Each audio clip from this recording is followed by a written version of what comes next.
Hello நேயர்களே, எல்லோரும் எப்படி இருக்கீங்கோ? வாங்க, இன்றைக்கி வீடியோவில் என்ன காட்ட போகிறேன்னாக்கா சூப்பராக கீரை முளைக்கூட்டல் எப்படி செய்கிறதுன்னு காட்டி கொடுக்குறேன்.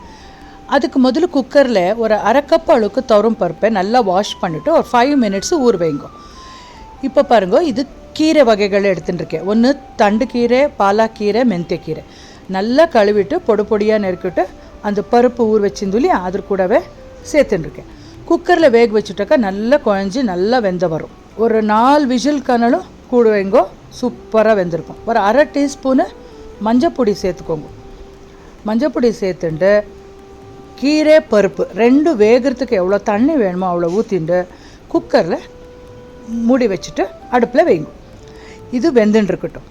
ஒரு 4 விசில் ஆனப்புறம் ஸ்டவ் ஆஃப் பண்ணிடலாம். அதுக்குள்ளே இதுக்கு ஒரு மசாலா ரெடி பண்ணணும். என்னென்ன மசாலா போட்டிருக்கேன்னு பாருங்க.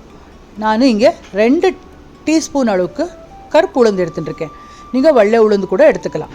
அப்புறம் பேட்கி சில்லி, காஷ்மீரி சில்லி ரெண்டும் ஒரு 3 எடுத்துட்டுருக்கேன். குட்டி பெருங்காயம், அப்புறம் மெயினாக இது முளைக்கூட்டல் இல்லையா, மிளகு எடுத்துட்டுருக்கேன். அப்புறம் 1 டீஸ்பூன் மிளகு, 1 டீஸ்பூன் ஜீரகம் போதும்.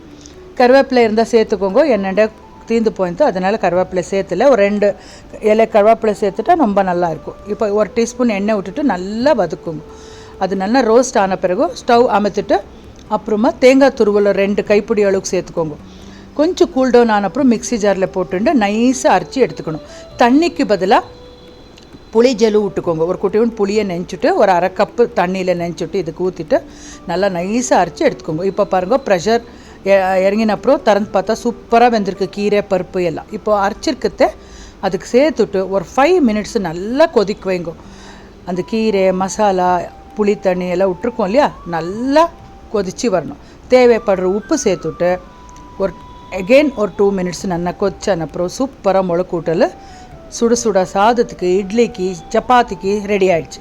இப்போ அதுக்கு ஃபைன் ஒரு தாளிப்பு கொடுத்துட்டாக்கா எக்ஸலண்ட்டாக இருக்கும் டேஸ்ட்டு. தேங்காய் எண்ணெயில் தாளிப்பு கொடுங்க, ரொம்ப நல்லா இருக்கும். ஒரு அரை டீஸ்பூனு கடுகு, 1/4 டீஸ்பூன் பெருங்காயத்தூள் சேர்த்துட்டு தாளிப்பு கொடுத்துட்டாக்கா முளைக்கூட்டல் சாப்பிட்றதுக்கு ரெடி. நான் இப்போ எதுக்கு சர்வ் பண்ணிட்டுருக்கேன் தெரியுமா? ராகி இட்லிக்கு இந்த முளைக்கூட்டல் சர்வ் பண்ணிட்டுருக்கேன். கூட காரசாரமாக ஒரு சட்னி. இது வேர்க்கடலை சட்னி பண்ணியிருந்தேன். ஒரு அரை டீஸ்பூன் அளவுக்கு நெய் ஊற்றின்னு சாப்பிடுங்க. நீங்களும் வீட்டில் செஞ்சுட்டு எப்படி வந்ததுன்னு சொல்லுங்க. பாய்.